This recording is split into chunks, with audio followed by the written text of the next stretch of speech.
look for a salute to the early Kirby Lee superheroes entitled 1963. Alan Moore is writing it, art by Steve Bissett and Rick Veitch, inking by Dave Gibbons and Chester Brown. Quite a lineup. Also, Ty Templeton, who's writing and drawing the Mad Dog comic book to tie in with Bob Newhart's latest TV series, is using the project to pay tribute to Kirby's Biff Bam Pow art style. Jack's been an influence outside of comics as well, and I've been surprised time and again by the people who've told me about Jack's effect on them.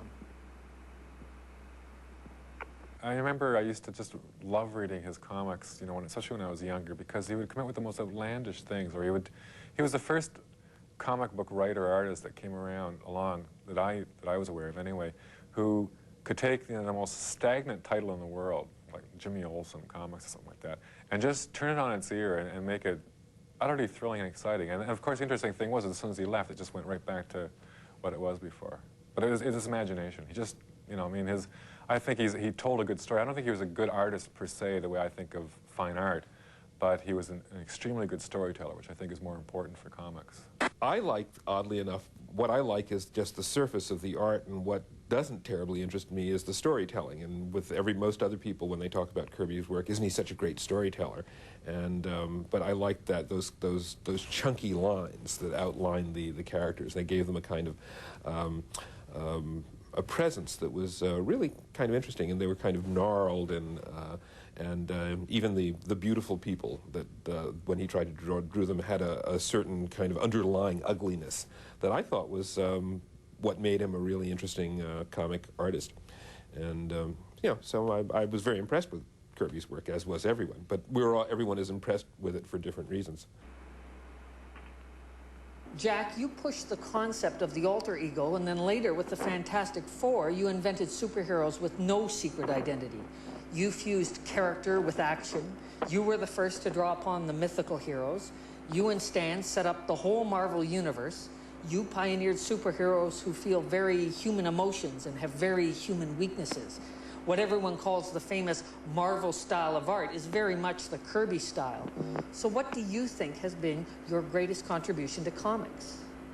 I think the greatest contribution I made in comics is the fact that I helped to build up readership.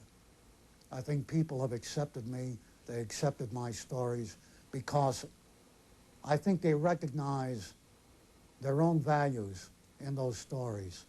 I don't think the average reader believes in fairy tales, and I've never given anybody fairy tales. Yes, I've given fictionalized drama, but this drama is enacted by real people. So what advice would you offer to the young cartoonist who's just starting out? They should do what they like to do. I feel that all the young cartoonists today are their own persons. They're individuals, and whatever comes into their minds is valid. And they should take that validity and work it out to their own satisfaction.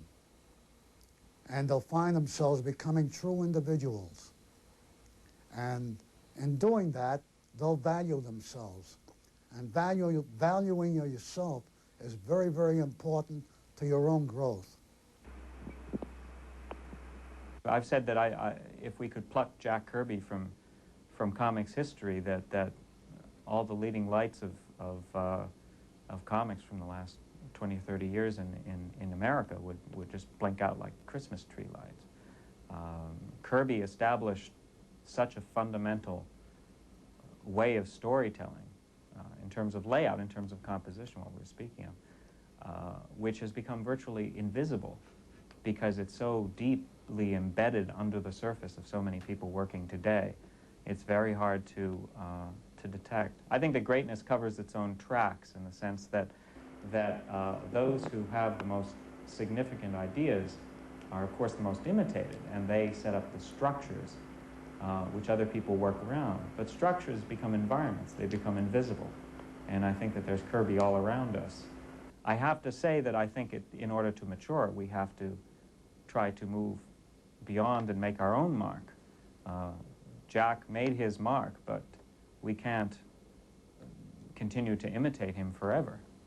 I don't think that that's the proper the proper legacy for a great talent like Jack's to simply imitate. I think we should strive to be as original as he was, and to try to make our own empires, you know, of art in our own way in the future. Jack Kirby, it's very difficult to talk about Jack Kirby because he's so seminal that it's difficult to even nail it. I'd rather mention something personal. I play at times with a band called Seduction of the Innocent. We play at comic book conventions from time to time. And one of our original songs is called King Jack. And it's about Jack Kirby. And one of the great treats was having him in the audience at one of our early performances when we played that song. And also, we played a slow song, and Jack and his wife Roz danced to that. And it was thrilling. I won't attempt to explain it more than that, but to have one of your heroes out there just enjoying the music, and it was a very sweet moment that I know we all appreciated. What kind of influence have your wife and 4 kids been to you? Oh, they've been a tremendous influence. They show me that I know true love. And knowing true love, I think, is one of the greatest feelings in the world. And it's something that has absorbed my entire being. And in absorbing all of love, I find that I live a wonderful life. You can't have a wonderful life without love. And in loving my own family, my life is even more wonderful. I love my children. I love my relatives. I love my audience. And these are true feelings. I'll never deny them. And I suppose I love everybody. Well, the feeling is mutual. The proof of that affection is the tremendous support Kirby's received from other comic creators as he reluctantly wages a legal battle to retrieve his artwork from Marvel's warehouse. Jack wants to sell the drawings and leave an inheritance for his children. In 1990, Todd McFarlane made more money for one single issue of Spider-Man, one issue, than Kirby earned in a decade of drawing and writing a dozen titles. Now Jack has a new project in the works for Image Comics entitled Phantom Force, and he's developed a raft of new characters for Topps Comics. He's still going strong at 75 years of age. That makes this his diamond anniversary. And well, Jack is a diamond. Small, strong, brilliant, valuable, and forever.